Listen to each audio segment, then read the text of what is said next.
Hi everyone. Today's guest is Dr. Artyom Tonoyan. Dr. Tonoyan is a sociologist who researches politics in the Southern Caucasus and the intersection of religion and nationalism.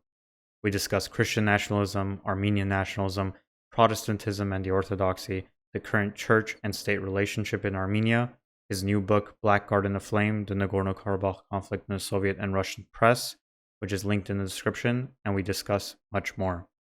This is the Armenian Harvest, and I hope you learned something new.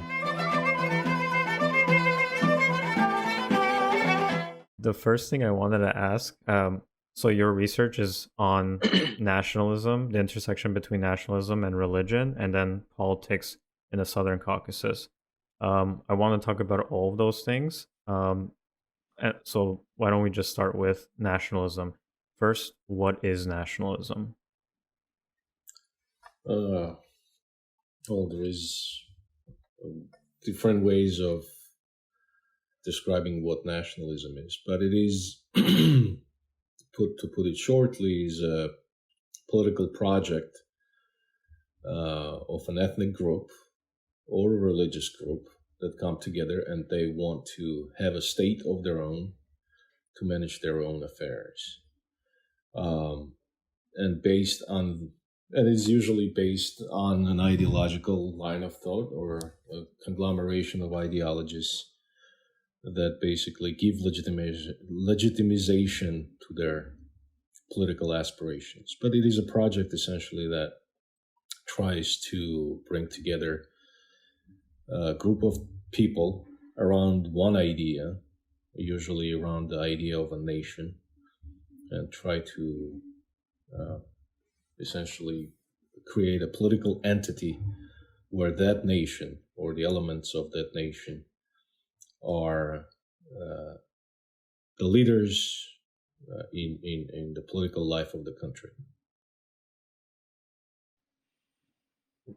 When we talk about nationalism, I did look up a definition beforehand to see what Google was saying, and they said a shorter version of what you said, but they said usually at the expense of other people or other nations. How much does that play a role in nationalism? Yes.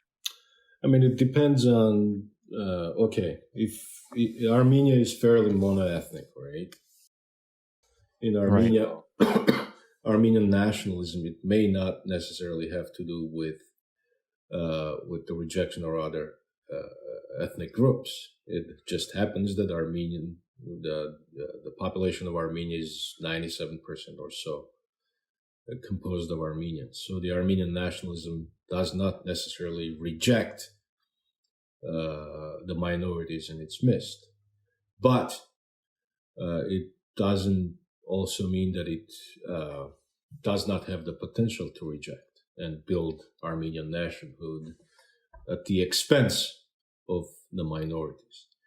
In many cases, in multi-ethnic societies, like let's say in the Balkans or even in our immediate neighborhood, where the ethnic population of the minorities is relatively larger than the 3%, you would absolutely have tensions if an ethnic majority population all of a sudden decided that they are the only ones that make political or economic decisions on behalf of the nation and everybody else's opinions don't matter or they're marginal, we can consider, but ipso facto they are rejectable. And it also, it also depends on, how advanced civic consciousness in a given territory is developed. These issues became problematic in the Balkans because of the relative numbers of minorities in Serbia or in Bosnia and Herzegovina and Croatia. All of them had minorities within these minority enclaves you can use. So it all is relative in that sense. And also, of course, nationalism itself has seeds of violence that can bear fruit at one point or another, because nationalism, in large part, also feeds off the otherization of an ethnic group that it deems somehow less than worthy to find itself in the midst of the majority. Does it have to be an ethnic group? Can it be a religious group? Because I have one particular religious group in mind that. Yeah, absolutely. Right now, we can see in the United States of America the rise of Christian nationalism, right? And there are a couple of very important sociologists that are working on this topic. One of them I studied with at Baylor University, Andrew, can't remember his last name, unfortunately, but he wrote a fantastic book, or very well received book, which I haven't yet, unfortunately, read, but it has got a nice press and good reviews. When they talk about the rise of Christian nationalism in this country.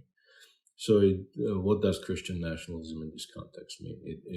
It may not necessarily mean that it's just the Anglo people that trace their origins to the English world are the ones that embrace this ideology, or people that come from Germany or Netherlands or what have you. It's just that it's not an ethnic group. It's not ethnic group-based nationalism. It is a religious nationalism based on certain understanding in the white evangelical world, what it means to worship God and what it means to possess a country and a nation. And they try to sort of fuse these two ideologies into one. And the more apt, or the most apt term that defines these endeavors best is Christian nationalism. So you would probably have Armenian Americans in your neck of the woods that are Christian nationalists, who do not seek that Muslims have a place in the American Commonwealth, or Buddhists or Hindus, but it is a Christian nation. It is a city upon a hill, a shining one at that. And it has no place for other minorities, or these other minorities, religious or ethnic groups. They have to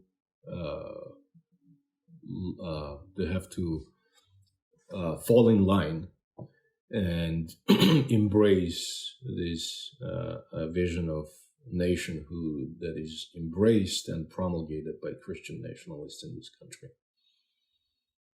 So in America, the Christian nationalists are Protestant. I think we could safely say, right? And then if we look at Armenia, I mean, yeah.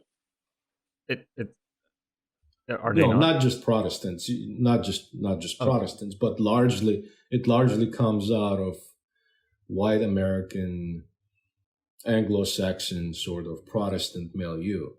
I'm sure there are Catholics that have subscribed to these. I'm sure there are, again, probably Greek Orthodox or Copts or any number of people that traffic in these circles that have sort of absorbed this idea and they have been socialized into this idea, and they have come to embrace the supremacy of Christianity in America's sort of ideological and ethical superstructure.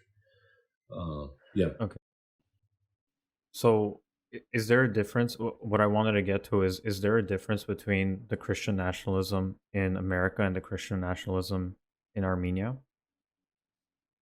Yes. In Armenia, it's all very loosey-goosey. A lot of this is not sort of formulated into political programs. And things like, nationalism and ideology, the way they're distributed through these distribution networks are very robust in the West, in the United States. You have probably reading groups, you have churches, you have pastors that are embracing this. It comes out of their, it comes out in their sermons. There are private schools that absolutely preach sort of this in a very doctrinaire way, you know.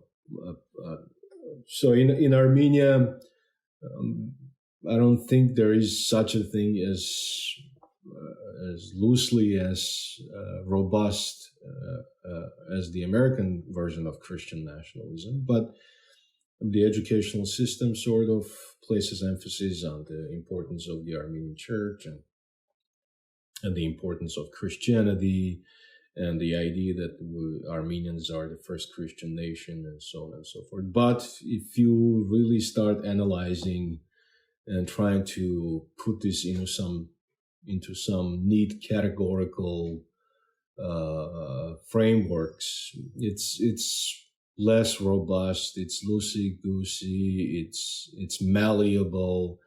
There is no sort of 10-point program. It's much more a mixture of pop understanding of Armenian culture and history, and also some persistent myths on how Armenians have come to perceive themselves and so on and so forth. And then there is also scholarship that advances these issues, but again, it's not ideologically most of the time coherent So or consistent. from my experience, having gone to an American Christian church not related to Armenia at all, my experience with uh, religious Christians who go to church, who read the Bible, etc., they put Christianity first and then America second, or wherever. In my view, Armenian Christians are Christian not necessarily because of Christianity, but because it's so intertwined with our history. So it's important as Armenians for us to be Christian, because we also before we turned into Christianity, we had the eternity symbol, right? And sometimes we even put that eternity symbol on our crosses. So I think it's more about the history for Armenians and the importance of Christianity being from its history and being from the Armenian identity. What are your thoughts on that? Yes, but you make it sound like an indictment.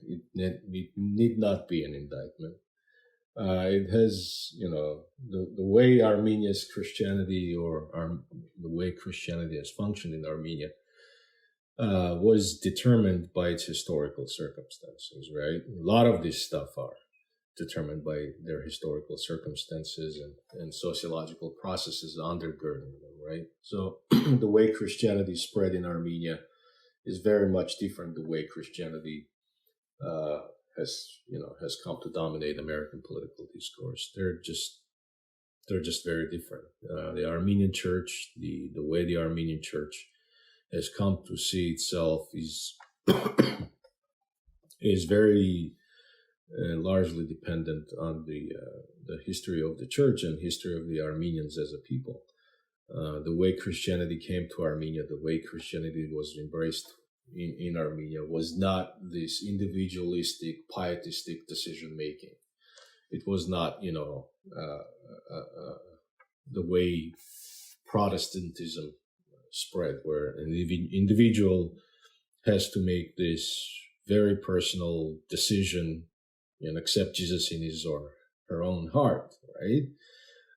That's a very 20th century, actually, Protestant way of doing Christianity and experiencing piety.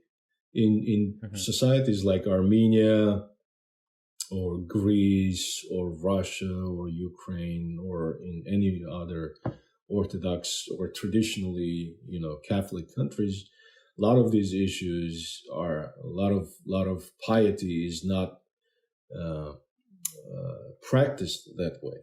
There is a very important book that I wish many more people read by a University of Virginia sociologist named Slavika Yakilich, who wrote a book called Collectivistic Religions, where she very neatly and very masterfully delineates and distinguishes how Western individual-centric piety is different from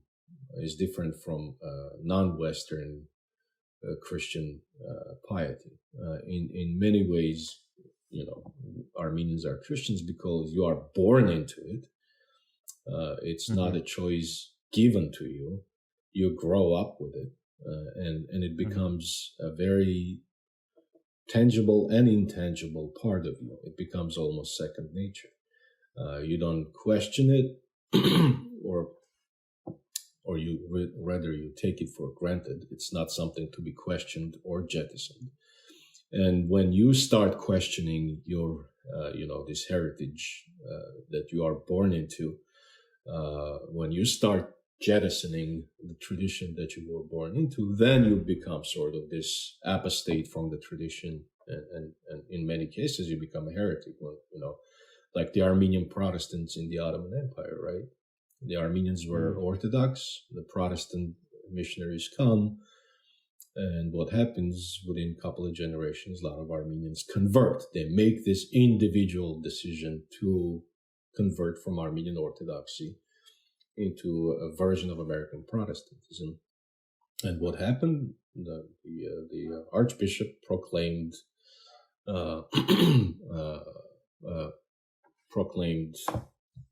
that they're heretics, and one way to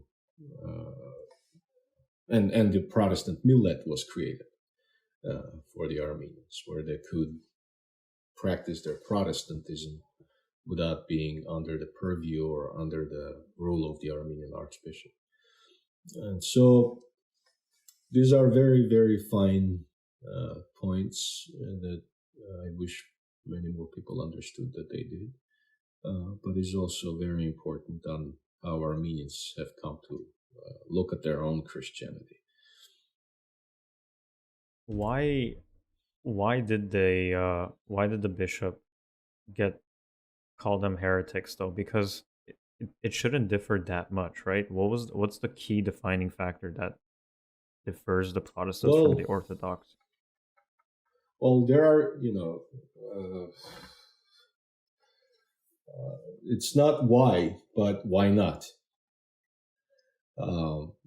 When the Armenians started converting to Protestantism, according to the bishops and according to the clergy, and not only, but also it was in the midst of the burgeoning Armenian nationalist project in the Ottoman Empire. What they were doing, they were leaving the Armenian church and Armenian nationhood behind. They were essentially becoming sort of Americanized. They were when you went to an American church or American Protestant missions, you were also inculcated American vision, American social and political vision, right? They went to American schools as well. So the apprehension in the Armenian church and the Armenian leadership was that these people were going to get lost to the Armenian culture. It was not as dire as, say, the Armenians converting to Islam, where they would be completely lost to culture because the difference between the religions was so drastic that if you became Muslim, you were completely lost and completely cut off. But you could see the same sort of apprehension when Armenians became Protestants, because it also, the way the Ottoman society was structured, the Armenian church had as much power as it had congregants in their churches. So it would take away the Armenian numbers, and the reduced numbers meant reduced power. So there was also that dynamic present. And so the church sort of opted to go that way and proclaiming them as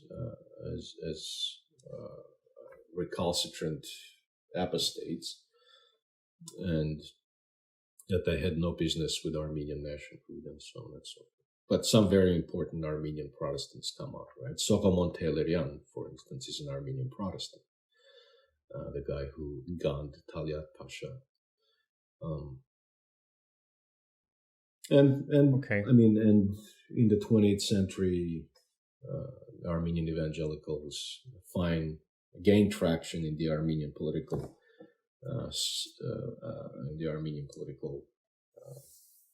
landscape in the diaspora, of course, not as mightily as they would wish, but they have a place at the table.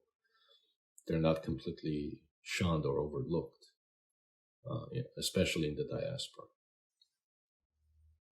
Okay. This is interesting. So it was because of that decision from the Archbishop in history that Armenians are largely Orthodox right now. Is that correct? No. Then I misunderstood something. No, yeah, you misunderstood. It's not because of that. It was a mechanism that the Armenian Church employed to make sure Protestantism wouldn't be spreading through the Armenian communities in the Ottoman Empire. Okay. They just were. It has nothing to do with Armenians remaining Orthodox or not. Okay, got it. I wanted to talk about the Orthodox Church in terms of soft power a little bit. I recently wrote an article saying that it might be beneficial if Armenia did have a more prominent Protestant church in terms of soft power, because I think my argument was that the West would actually see that and be more willing to see Armenia as a Christian nation, whereas right now, even though we're the first Christian nation, I'm not sure many people are paying attention to that. So I really was focusing on that first Christian nation argument as a means for soft power. Could you tell me your thoughts on that? Yeah, I don't think that would work. The only way Armenia would gain traction in Western political interests, calculus, if Armenia became geopolitically oriented towards the West and completely rejected Russia. Other than that, I mean, they would care less, the decision makers, if Armenians are Protestant or Sikh or Buddhist or whatsoever. Yeah, if Armenia today came out and demonstrated, down with Russia, we want the West, that would make the only difference. Because I mean, people in the government structures in this country and Western capitals, they're not making their decisions based on this ephemeral religious identification. If it brings sort of benefits, tangible benefits to Western geopolitical interests, hell, they would make a deal with the devil himself. So it's realpolitik. I mean, right. and yeah, I don't think it. You don't think it would even have a... Sorry, I cut you off. I don't think at all. Okay. You don't even think it would have an effect on the public? No, Armenia, about the politics. No. Okay. I mean, there are lots of Armenian Protestant churches in California. There is a huge Armenian Protestant organization out of Paramus, New Jersey. There are Armenian Protestant churches in Chicago. There are Armenian Protestant churches in New York. None of these has translated into some sort of benefit for the Armenians, one way or another. These issues don't translate very often or very well into some sort of tangible benefits. How you basically how you position yourself to be in terms of geopolitics. There's lots of American decision makers that are very sympathetic to the Armenians because Armenians are Christian, and because our culture is a mix of the East and the West, and a lot of you go to Yerevan, it's it's a modern Western city with all the comforts and so on and so forth. So a lot of these are, yeah, they do not make, they do not create weather. They Mm-hmm. they're very intangible. Okay. Okay. I also wanted to talk about the church and state affairs in Armenia right now. Hmm. What are they, and what's the church's role today in Armenia and Artsakh? The church is in a very weak position politically, and it's partly because of the church's own fault. Because in a if a church wants to exercise power, the church also has to be sort of a prophetic voice that confronts Mm-hmm. power. Like, and since the collapse of the Soviet Union, the church, of course, it has recovered lots of its assets. It has recovered lots of its social capital that was lost. It has recovered some authority in the society. But at the same time, the Armenian population has remained very cynical towards the church because the clergy do not lead in many cases, not all, of course, but in many cases, the clergy do not lead exemplary lives. In many cases, the clergy are engaged in the political structures. Behind the scenes, of course, none of this is done out and about. The church is not confronting the state. With Pashinyan coming to power, the church sort of has become this opposition, but it is an opposition rather than a prophetic institution that confronts the state, confronts state power, and stands as this buffer between the state and the individual, between the all-consuming Leviathan and the individual. So, in that sense, the church has rendered itself weak. And I mean, it also, I don't want to blame them that much. Again, we have to look at the historical circumstances and the historical context and so on and so forth. But the church had and still has that opportunity to become this strong voice that speaks on behalf of the people. Because the people, the individual in Armenia, are very disempowered. One way to get power and agency is through the judicial system, where the law works and you have adequate redress. The other way is a powerful institution like the church that has this symbolic power and a social capital that it has accumulated over centuries. The church is not putting that to good use, to good social use, to good political use. So in that way, the church is very weakened, and in many instances under the Kocharyan government or under the Serge Sargsyan government, the church was looked upon as this arm of the state, a weak, a disempowered arm of the state. And it hasn't changed much. I mean, you now have individual clergy that come out and say things about Pashinyan or against Pashinyan and so on and so forth. But this individual power is very contingent on the power of the Catholicos, and the Catholicos is in a very weakened position because of all sorts of rumors against him and the cynical attitude of the Armenian large segments of the Armenian population towards the church. They do not take him seriously. They do not look at his authority as legitimate, and so on and so forth. So a lot of this undermines the position of the church. And the church is as good as its leadership. And so if you have a leadership that is not perceived as legitimate, as not perceived as someone who will go to bat on behalf of its flock, you're very weak in that regard. Was there a specific policy that Pashinyan employed, or maybe he didn't pay enough attention to the church that it got weakened?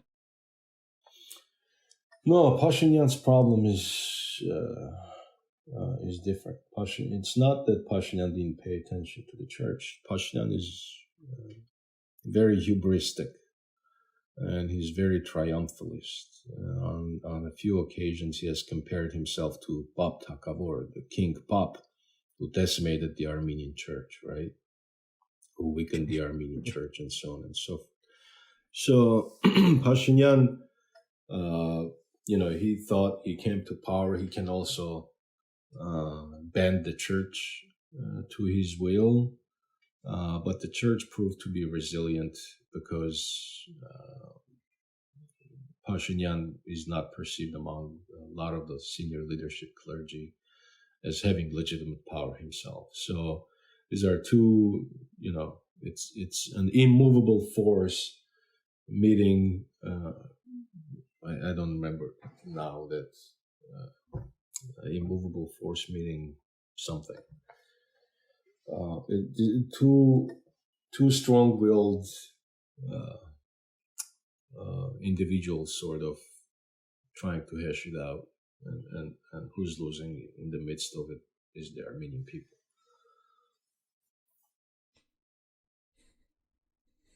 Yeah. I wanted to go back a little bit to nationalism and ask,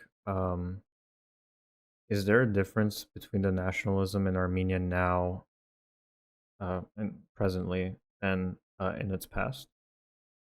Can you repeat it again?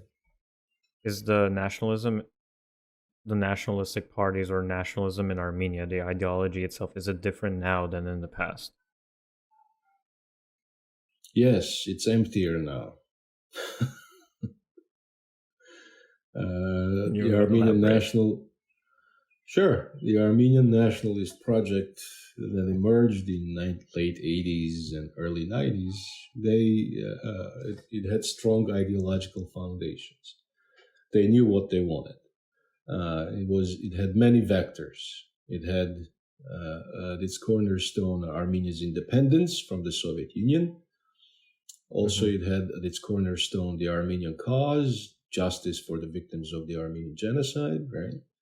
And another vector, another thrust of it was justice for the Armenians of Nagorno-Karabakh. So you had 3-4 very strongly elaborated, very well elaborated projects, and very well disseminated through the samizdat networks, through other ways, through dissidents, but also dissidents who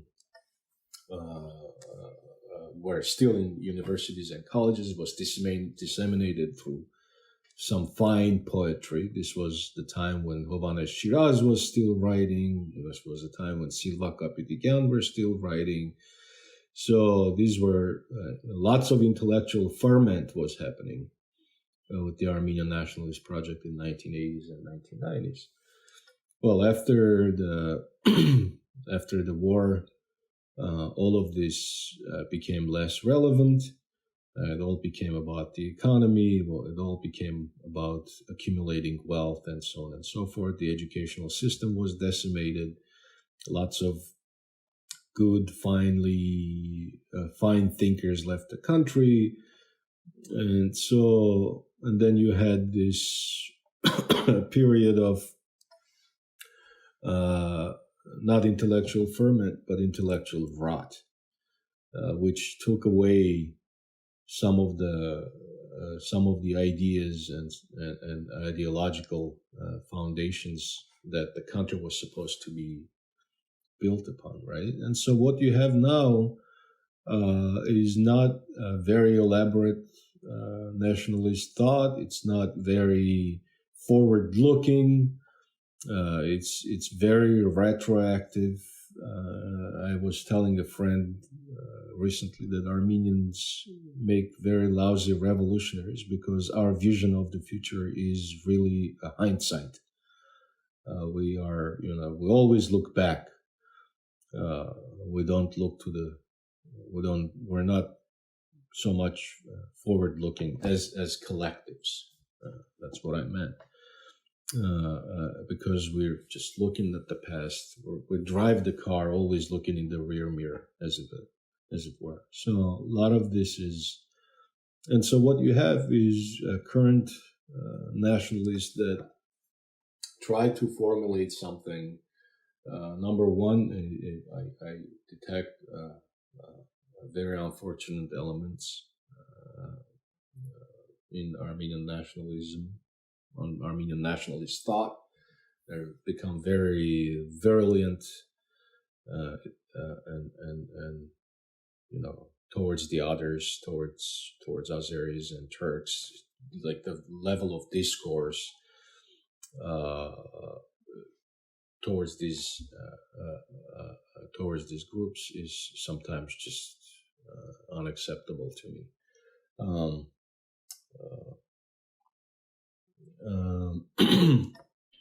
Having said that, I mean, I understand where they come from, right? Armenia has been traditionally or historically victimized by Turkey. Turkey that is unrepentant, and Azerbaijan, who want to ethnically cleanse Armenia and Nagorno-Karabakh if they have the chance. So in a sense, I understand, but Armenia's national project needs to be much more forward-looking and much more based on its own values rather than imported sort of fascistic, almost borderline fascistic linguistic turns of phrases and so on and so forth. Because, I mean, you can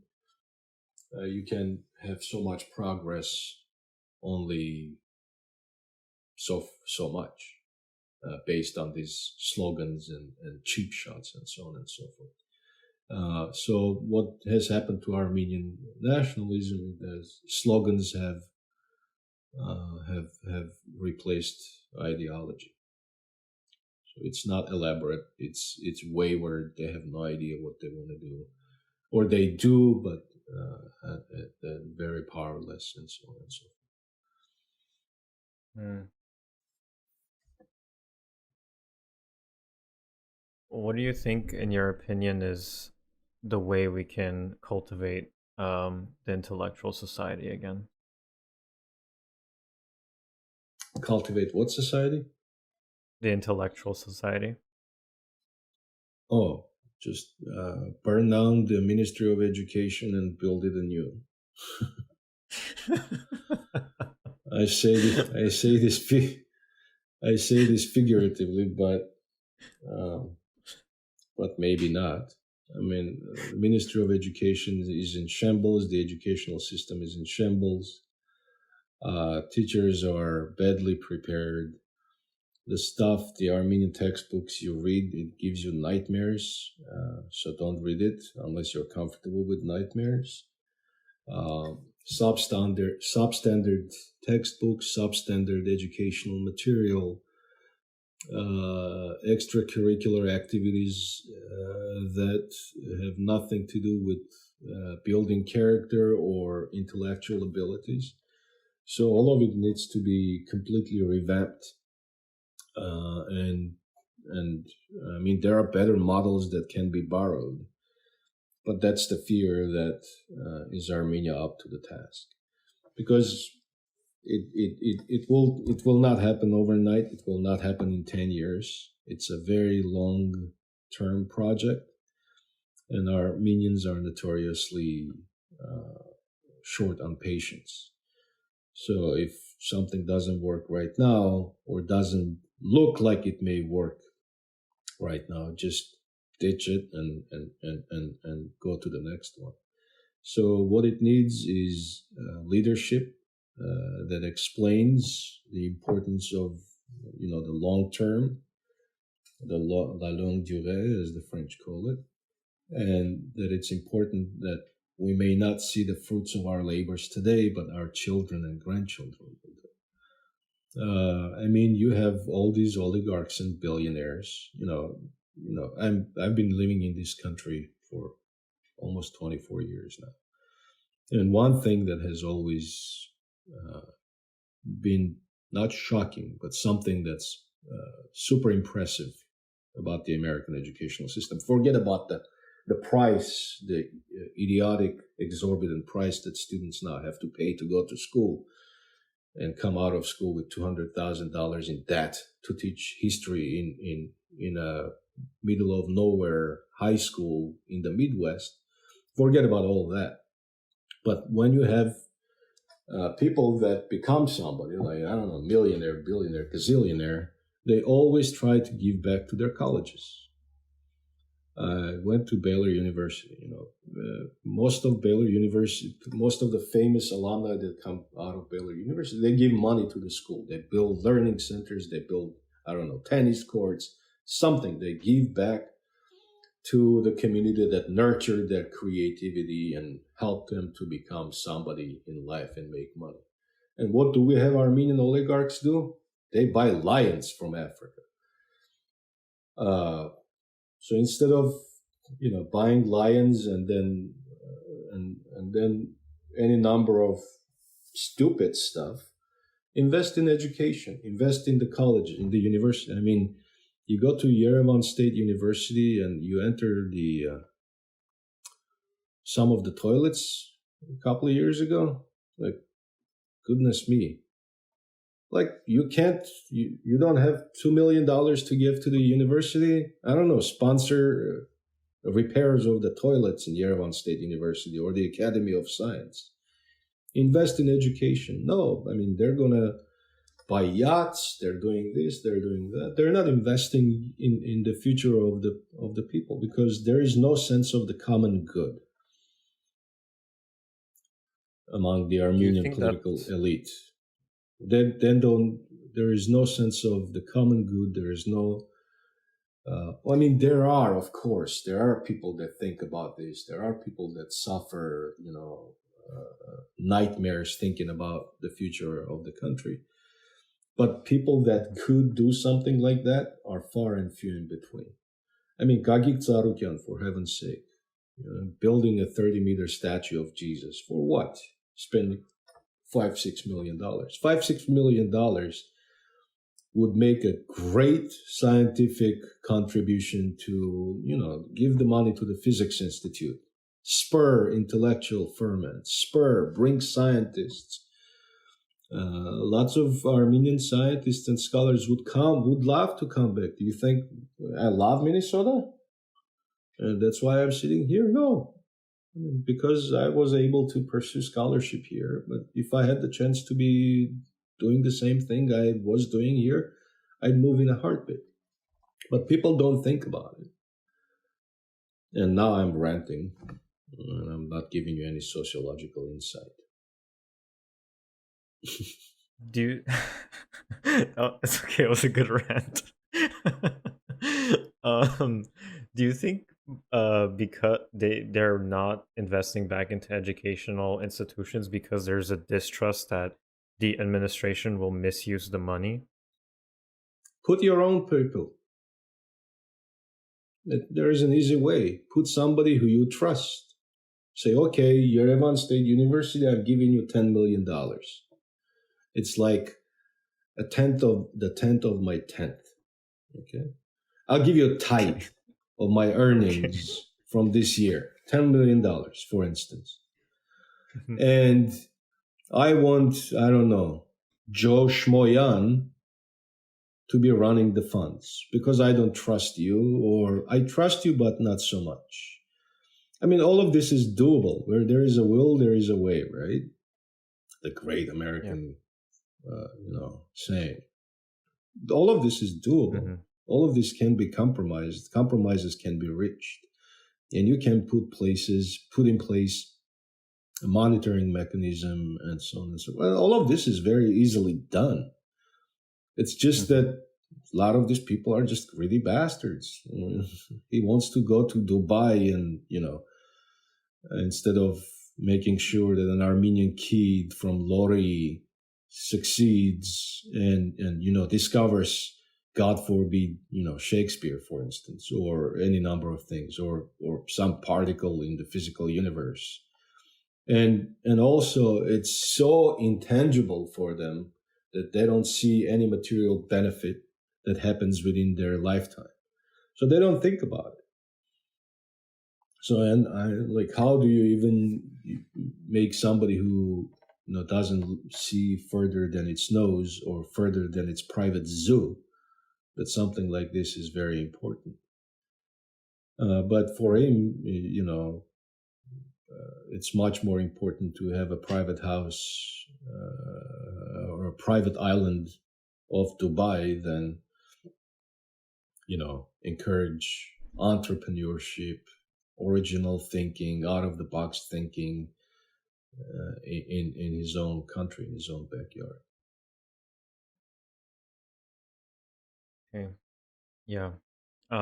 Let's switch gears. I wanted to talk about Artsakh and the sociological perspective concerning the Artsakh conflict. When we were talking on the phone, you said that you have a very specific perspective on it. I know you wrote an article about the religious role that religion plays in the Artsakh conflict. I was wondering if you could elaborate on anything, any sociological perspective on Artsakh. Well, I don't think I have interesting insight on that, but I'll try. Religion plays a role, but not to the extent some wished, and not to the extent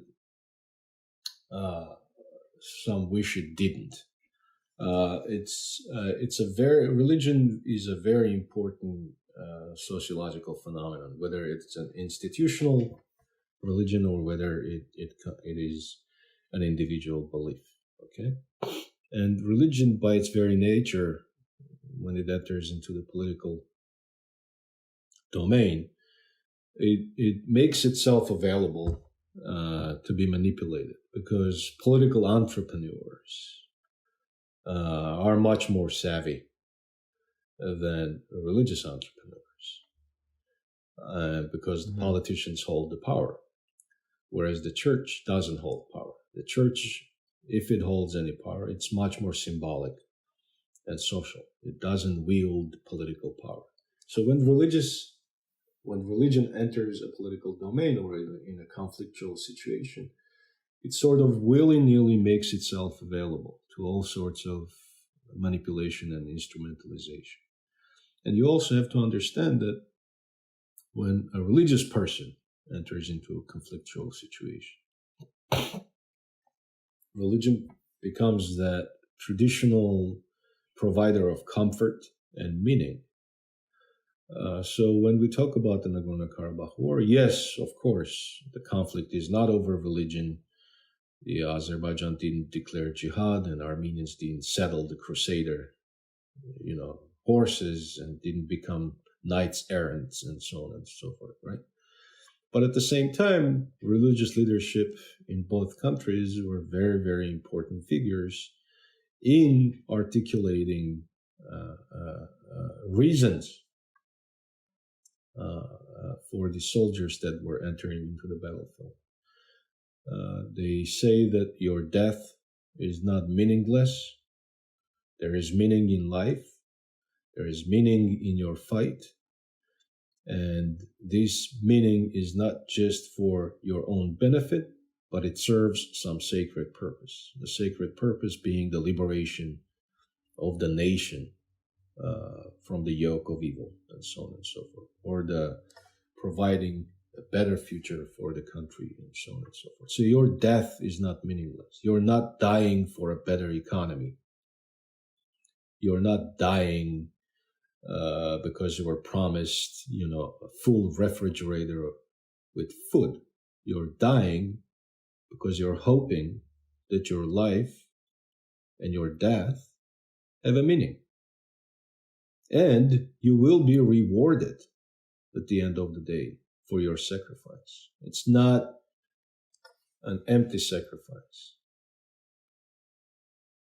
That at the end of the day, you will be given a reward for your valiant efforts.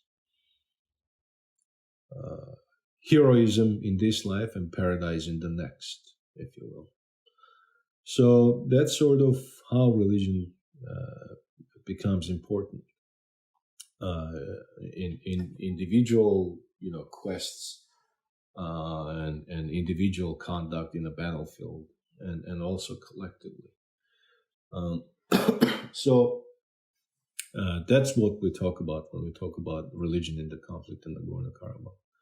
And I always have to tell people that I'm not saying this was a jihad or this was a holy war or so on and so forth. No, I just talk about how religion was used in these circumstances to provide comfort, to provide legitimacy, to provide meaning to peoples that are asked to enter the battlefield to kill and be killed.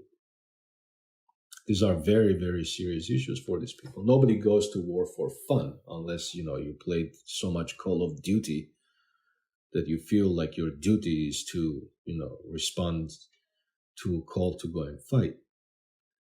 So these are the issues that we talk about when we talk about religion in conflict. And I absolutely saw this, in the first Karabakh War.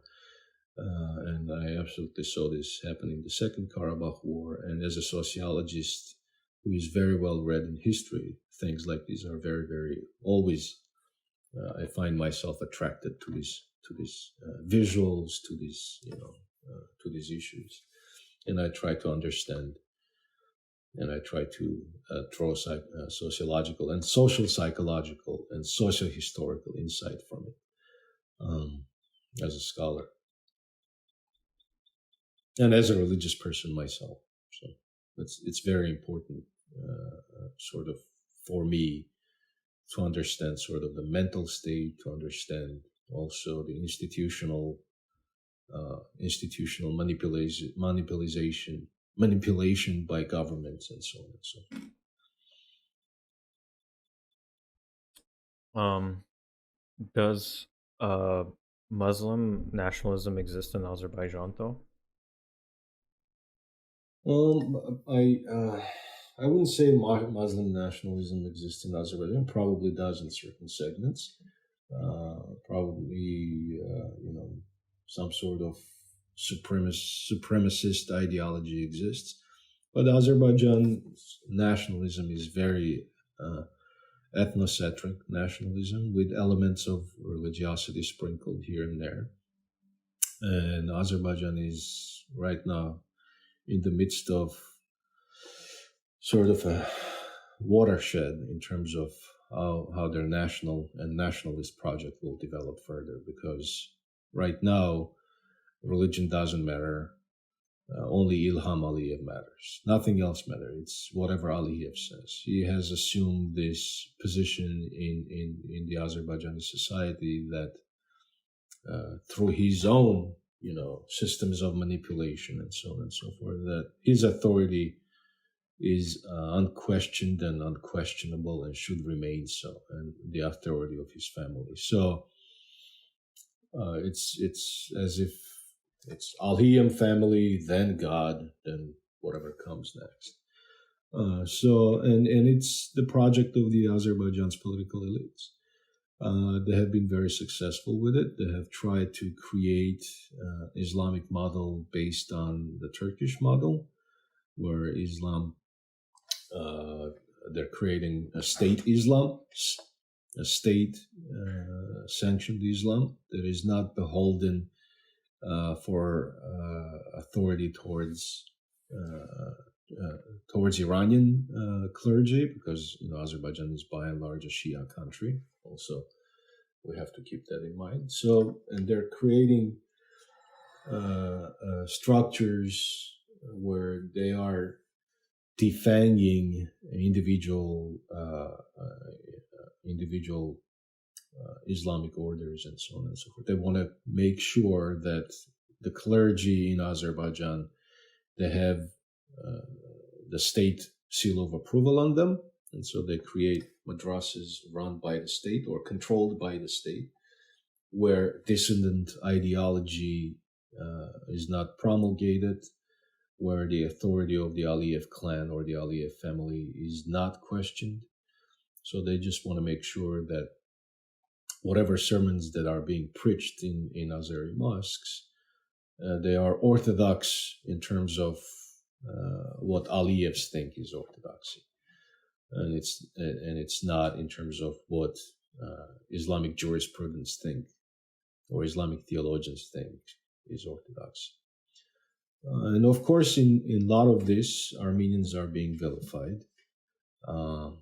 Christian missionaries are being vilified, of course. So I wouldn't say Muslim nationalism. It would be a bit of a misnomer to characterize what's happening in Azerbaijan.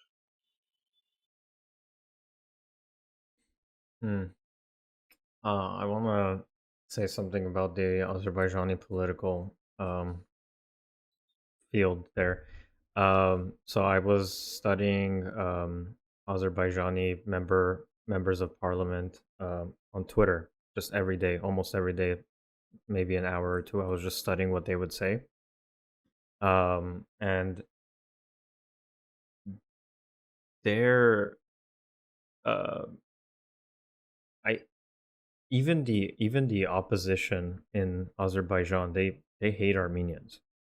Like there was one person who recently Aliyev like sent to beat up, like his eyes were really swollen. I forgot his name, but I thought he might be a little pro-Armenian, more human rights. And then I looked through his Facebook posts, and it's just maybe even worse than Aliyev almost, because his hatred is like, it's like oozing out of him. So I don't know. It's a really interesting thing. So even if there's no Ilham Aliyev, there's like another person on the opposition who just hates Armenians almost as much, almost or more than Aliyev does. Yeah. Unfortunately, it's like a contest sometimes. Who hates Armenians more in Azerbaijan, and not necessarily the person who hates more wins. So, yeah. No matter who fights, Aliyev wins. Right. Yeah. There's one last thing I wanted to talk about. You recently published a book, and congratulations to you, called Garden Aflame, the Nagorno-Karabakh Conflict in the Soviet and Russian Press. I don't want to ask too much about it, just because no spoilers, and I need to read it myself. But did you find a difference in Russian press before 2018 and after 2018?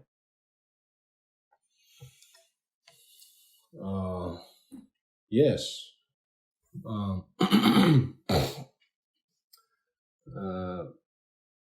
You find a difference, and it was inevitable because, for starters, Pashinyan was an unknown quantity for them. The Armenian political landscape was dominated by Serge Sargsyan, his Republican Party, and before that by Robert Kocharyan, a rumored friend of Vladimir Putin's. So they were known quantity to the Russians. Nikol Pashinyan wasn't. And there was always this fear that Pashinyan came to power through means of American,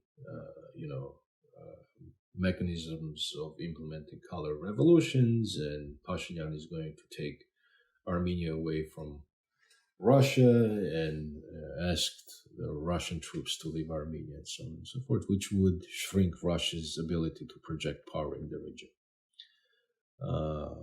And so there was always this hesitation towards Pashinyan. So, and also one way Russia could stay in the game is to make sure that there is always a stalemate in Nagorno-Karabakh. Because if there is no stalemate, and if there is total war or total win by either of the sides, these people may get the bad idea in their heads that who needs Russia. So in this regard, Russia's conduct is not that unpredictable, and any great power worth its salt is going to behave just like that. I mean, it's just the nature of international politics. That's how it works. When you have a foothold somewhere, you don't just willingly give up that foothold. You won't give it up even if you are asked. But if the circumstances dictate that it is no longer beneficial to have a foothold in that place, you withdraw. Like, let's say in Afghanistan and the United States, right? The United States didn't leave because the Taliban were these gentlemen and scholars who came and said, guys, can you leave? And the Americans said, yes, we will tomorrow. No, just the circumstances dictated that the United States withdraw from it because it had become a black hole. The trillions that had been poured there and the soldiers that were being killed there, it had become untenable. And so, I mean, the American departure was very unceremonious and it brought a lot of tragedy in its wake. You know, all these people that were being killed and all the people that were left behind and so on and so forth. But that's how it usually works in international politics and geopolitics. So, yes, it was expected that the Russian press coverage would turn not necessarily anti-Armenian and not necessarily pro-Azerbaijan, but at the same time, the Russian press has always covered these issues from the vantage point of Moscow, what is beneficial to Moscow. So in these political circumstances, it was, the coverage towards Nagorno-Karabakh changed,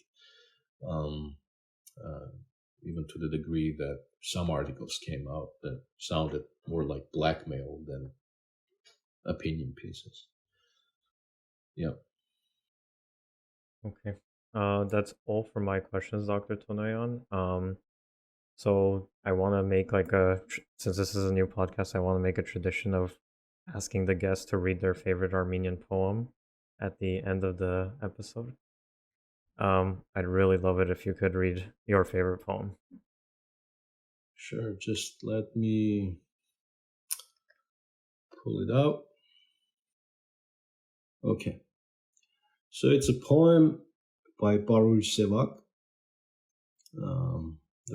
the poet that actually made me love poetry, and the poem that actually made me love poetry. But before that, I didn't like poetry all that much. I thought it was the domain of the weaklings and the aesthetes. I hadn't read Plato, but turned out it's a very Platonic idea. Plato didn't like poets, and he wanted poets to be banished from his ideal city. I understand Plato now, but I think he was wrong. And I'll tell him that when we meet. So the poem is called Zarmatsnumem, which means I will surprise, or I'm surprising. I'll read it. Thank you, Dr. Ahavasik. My pleasure.